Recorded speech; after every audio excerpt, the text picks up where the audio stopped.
ಏನ್ ಮಾಡ್ತಾ ಇದ್ರಿ? ನಾನು ಮೊನ್ನೆ ದರೋಜಿ ಕೆರೆಗೆ ಹೋಗಿ ನೋಡಿದ್ದೀನಿ. ಎಷ್ಟು ಮೀನುಗಳು ಸತ್ತಾಗಿದ್ದಾವೆ, ಎಷ್ಟು ವೇಸ್ಟ್ ಅದಕ್ಕೆ ಬಂದು ಸೇರ್ತಾ ಇದೆ ದರೋಜಿ ಕೆರೆಗೆ. ಬಗ್ಗೆ ಅವರು ಪ್ರಸ್ತಾಪ ಮಾಡಿ ಪರಿಸರ ಮಾಲಿನ್ಯ ಇಲಾಖೆ ಅಧಿಕಾರಿಗಳಿಗೆ ಚೀಮಾರಿಯನ್ನ ಹಾಕಿರೋದು. ಆದ್ರೆ ಇವತ್ತಿನ ದಿನ ಅಧಿಕಾರಿಗಳು ಏನ್ ಮಾಡ್ತಾರೆ, ಕಚೇರಿಯಲ್ಲೇ ಕೂತ್ಕೊಂಡು ಕಚೇರಿಯಲ್ಲೇ ಕಾಲ ಕಳೆದು ಸರ್ಕಾರ ಸಂಬಳ ತೆಗೆದುಕೊಂಡು ಹೋಗುವಂತದ್ದು ಬಹಳ ಆಗಿದೆ. ಈ ದೊರಜಿ ಕೆರೆಯನ್ನ ಅವಲಂಬಿತವಾಗಿರ್ತಕ್ಕಂಥ ರೈತರು ವೀಕ್ಷಕರೇ, ಈಗ ಈ ದೊರಜಿ ಕೆರೆನ ಅವಲಂಬಿತವಾಗಿರ್ತಕ್ಕಂಥದ್ದು ಈಗ ದೊರಜಿ ಕೆರೆ ಈಗ ಕಾಣ್ತಿರ್ಬೋದು. ದೊರಜಿ ಕೆರೆ ಅಲ್ಲಿರ್ತಕ್ಕಂಥದ್ದು, ಜೊತೆಗೆ ಅಲ್ಲಿ ಜಿಂದಾಲ್ ಕಂಪನಿಯನ್ನ ನೀವು ನೋಡ್ಬೋದು, ಜಿಂದಾಲ್ ಕಾರ್ಖಾನೆ ಅಲ್ಲಿರ್ತಕ್ಕಂಥದ್ದು. ಅದ್ರ ಜೊತೆಗೆ ಈ ದೊರಜಿ ಕೆರೆಯನ್ನ ಅವಲಂಬಿತವಾಗಿರ್ತಕ್ಕಂಥ ರೈತರು ಆ ಕೆರೆ ಏರಿ ಕೆಳಗೆ ಇಲ್ಲಿ ಗದ್ದೆಗಳು ಕಾಣ್ತಾ ಇರುವಂತದ್ದು. ಈ ಗದ್ದೆಗಳು ಮತ್ತೆ ಅವರಿಗೆ ರೈತರಿಗೆ ಯಾವ ರೀತಿ ಬೆಳೆ ಬೇಕಾಗುತ್ತೋ ಆ ರೀತಿ ಬೆಳೆಯನ್ನು ಬೆಳೆಯುವಂತದ್ದು.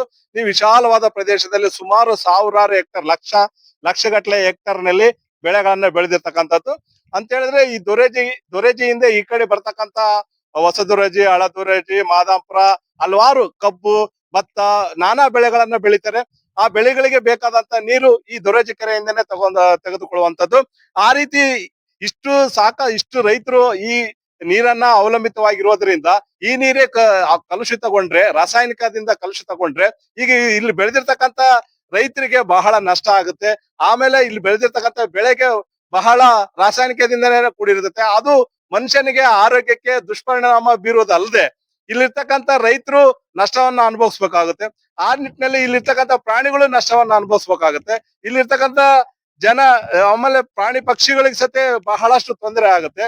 ಆ ಒಂದು ಕಾರಣಕ್ಕೆ ಈಗ ಸರ್ಕಾರ ಅಧಿಕಾರಿಗಳನ್ನ ಅದಕ್ಕೆ ಆದಂತ ನೀರಾವರಿ ಇಲಾಖೆ ಅಂತಂದೇಳಿ ಮತ್ತು ಪರಿಸರ ಮಾಲಿನ್ಯ ಇಲಾಖೆ ಅಂತಂದೇಳಿ ನೇಮಕ ಮಾಡಿರುವಂತದ್ದು. ಆ ಇಲಾಖೆ ಅಧಿಕಾರಿಗಳು ಯಾವುದೇ ಕೆರೆ ಇರ್ಲಿ, ಯಾವುದೇ ಕೆರೆಯ ನೀರನ್ನ ಕಲುಷಿತವಾಗ್ಲಿಕ್ಕೆ ಬಿಡಬಾರ್ದು ಅನ್ನೋದು ನಮ್ಮ ಉದ್ದೇಶ ಆಗಿದೆ. ವೀಕ್ಷಕರೇ ನಮಸ್ಕಾರ. ಇವತ್ತು ನಮ್ಮ ಸಂಡೂರಿನ ತೋಣಗಲ್ ಹೋಬಳಿಯಲ್ಲಿ ಬರ್ತಕ್ಕಂಥ ದೊರಜಿ ಕೆರೆಗೆ ಬಂದಿದ್ದೇವೆ. ಇಲ್ಲಿಗೆ ಬರಕ್ ಕಾರಣ ಏನಂತ ಹೇಳಿದ್ರೆ, ನಿನ್ನೆ ಒಂದು ನಮ್ಮ ಸಂಡೂರು ತಾಲೂಕಿನಲ್ಲಿ ಮಾನ್ಯ ಶಾಸಕರಾದ ಅನ್ನಪೂರ್ಣ ತುಕಾರಾಮ್ ಅವರು ಒಂದು KDP ಮೀಟಿಂಗ್ ಅನ್ನು ಮಾಡ್ತಾರೆ. ಆ ಮೀಟಿಂಗ್ ಅಲ್ಲಿ ದೊರಜಿ ಕೆರೆ ಕಲುಷಿತಗೊಂಡಿರೋದ್ರ ಬಗ್ಗೆ ಅವರು ಪ್ರಸ್ತಾಪ ಮಾಡಿ ಪರಿಸರ ಮಾಲಿನ್ಯ ಇಲಾಖೆ ಅಧಿಕಾರಿಗಳಿಗೆ ಚೀಮಾರಿಯನ್ನ ಹಾಕಿರೋದು. ಆ ಒಂದು ನಿಟ್ಟಿನಲ್ಲಿ ಇವತ್ತು ನಾವು ರಿಯಾಲಿಟಿ ಚೆಕ್ ಮಾಡ್ಲಿಕ್ಕೆ ಬಂದಿದ್ದೇವೆ. ಇವತ್ತು ಇಲ್ಲಿ ಬಂದಿರ್ತಕ್ಕಂಥ ನಾವು ಇಲ್ಲಿ ಸ್ಥಳಕ್ಕೆ ಬಂದು ರಿಯಾಲಿಟಿ ಚೆಕ್ ಮಾಡುತ್ತಿರುವಾಗ ಈ ನೀರು ಇವತ್ತು ಇಲ್ಲಿ ನೋಡಿದ್ರೆ ಈ ನೀರೇ ಡಿಫ್ರೆಂಟ್ ಆಗಿದೆ ಅಂತ ಹೇಳಿದ್ರೆ, ಈ ನೀರು ಯಾವ ರೀತಿ ಇದೆ ಅಂತ ಹೇಳಿದ್ರೆ, ಇದು ಬಳಸಲಿಕ್ಕೆ ಯೋಗ್ಯವಲ್ಲ ನೀರು ಅನ್ನುವಂಥ ರೀತಿಯಲ್ಲಿ ಈಗಾಗಲೇ ಪರಿಸರ ಮಾಲಿನ್ಯದವರು ವರದಿಯನ್ನ ಕೊಟ್ಟಿರುವಂಥದ್ದು. ಈ ಕೆರೆಗೆ ಹತ್ತಿರವಾಗಿರ್ತಕ್ಕಂಥ ಜಿಂದಾಲ್ ಕಂಪ್ನಿ ಆ ವರದಿಯಲ್ಲಿ ಗ್ರಾಮ ಪಂಚಾಯತಿಯವರು ಒಂದು ಅರ್ಜಿಯನ್ನು ಅವರಿಗೆ ಕೊಟ್ಟಿದ್ದಾರೆ. ಅಂದ್ರೆ ಒಂದು ಪತ್ರದ ಮೂಲಕ ಅವ್ರಿಗೆ ತಿಳಿಸಿದ್ದಾರೆ. ಅವ್ರಿಗೆ ಕೊಟ್ಟಿರೋಂಥದ್ದು ಏನಂತ ಹೇಳಿದ್ರೆ, ನಿಮ್ಮ ಕಾರ್ಖಾನೆಯಿಂದ ವಿಷಪೂರಿತ ರಾಸಾಯನಿಕವನ್ನು ದೊರಜಿ ಕೆರೆ ಸೇರಿರುತ್ತಿರೋದ್ರಿಂದ ಈ ದೊರಜಿ ವ್ಯಾಪ್ತಿಯಲ್ಲಿ ಬರ್ತಕ್ಕಂಥ ಹಳ್ಳಿಗಳಿಗೆ, ಗ್ರಾಮಗಳಿಗೆ, ಜಾನುವಾರುಗಳಿಗೆ ನಾನಾ ಕಾಯಿಲೆಗಳು ಬರ್ತಾ ಇದ್ದಾವೆ. ಆದ ಕಾರಣ ಕಲುಷಿತ ಆಗೋದನ್ನ ನೀವು ತಪ್ಪಿಸ್ಬೇಕಂತಂದೇಳಿ ಗ್ರಾಮ ಪಂಚಾಯತಿ PDOಗಳು ಸುಮಾರು ಲೆಟರ್ಗಳನ್ನ ಬರೆದು ಕೊಟ್ಟಿರುವಂಥದ್ದು. ಆದ್ರೂ ಕೂಡ ಅವರ ಚರ್ಮ ದಪ್ಪಾಗಿದೆ ಅಂತ ಹೇಳಿ ಅನ್ಕೋಬಹುದು ನಾವು. ಯಾಕಂತ ಹೇಳಿದ್ರೆ, ಒಂದು ಇಲಾಖೆಯವರು ಸಾವಿರಾರು ಜನಕ್ಕೆ ಆರೋಗ್ಯದ ಮೇಲೆ ದುಷ್ಪರಿಣಾಮ ಬೀರುತ್ತೆ ಅಂತ ಹೇಳಿದ್ರೆ, ಈ ಜಿಂದಾಲ್ ಕಾರ್ಖಾನೆಯವರು ಯಾವುದೇ ರೀತಿ ಒಂದು ಕ್ರಮನ ವಹಿಸೋದಿಲ್ಲ ಅಂತ ಹೇಳಿದ್ರೆ, ಈ ಭೂಮಿ ಮೇಲೆ ಅವರೇ ಬದುಕಬೇಕಾ ಅನ್ನೋ ಒಂದು ಅರ್ಹತೆ ಇಟ್ಕೊಂಡು ಏನಾದ್ರೂ ಈ ಕಂಪನಿ ಸ್ಥಾಪನೆ ಮಾಡಿದಾರ, ಅಥವಾ ಇಲ್ಲಿ ಸಾರ್ವಜನಿಕರು, ರೈತರು, ಜಾನುವಾರುಗಳು ಬದುಕಬೇಕಾ ಅನ್ನೋ ಒಂದು ಉದ್ದೇಶ ಇದೆನಾ?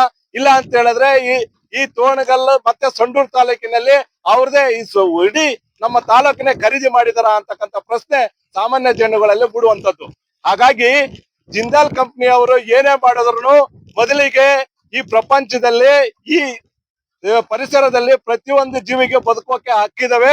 ಆ ರೀತಿ ಆ ಜೀವಿಗಳಿಗೆ, ಆ ಪ್ರಾಣಿಗಳಿಗೆ, ಮನುಷ್ಯರಿಗೆ ನೀವು ಬದುಕಕ್ಕೆ ಅವ್ರದೇ ಆದಂತ ಒಂದು ಸ್ಥಾನವನ್ನ ಬಿಟ್ಕೊಟ್ಟು ಅವ್ರಿಗೆ ಆದಂತ ಯೋಗ್ಯವಾದ ಪರಿಸರವನ್ನ ನಿರ್ಮಾಣ ಮಾಡ್ಬೇಕು. ಈ ನಿಟ್ಟಿನಲ್ಲಿ ನೀವು ಇಲ್ಲಿರ್ತಕ್ಕಂತ ಈ ಕೆರೆಗೆ ಯಾವುದೇ ರೀತಿ ಕಲುಷಿತ ನೀರು ಬಿಡೋದನ್ನ ನಿಲ್ಲಿಸಬೇಕು ಅನ್ನುವಂಥದ್ದು ಗ್ರಾಮ ಪಂಚಾಯತಿ ಅಧಿಕಾರಿಗಳು ಮತ್ತೆ ಶಾಸಕರಾದಂತರು ಈಗಾಗಲೇ ಕಟ್ಟುನಿಟ್ಟ ನಿರ್ದೇಶನವನ್ನ ನೀಡಿರುವಂತದ್ದು.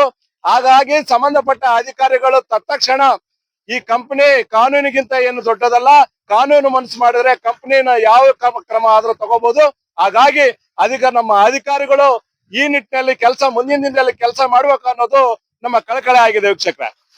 ನಾವು ದೊರೆತಿ ಕೆರೆ ಏರಿ ಮೇಲೆ ಇರ್ತಕ್ಕಂಥದ್ದು.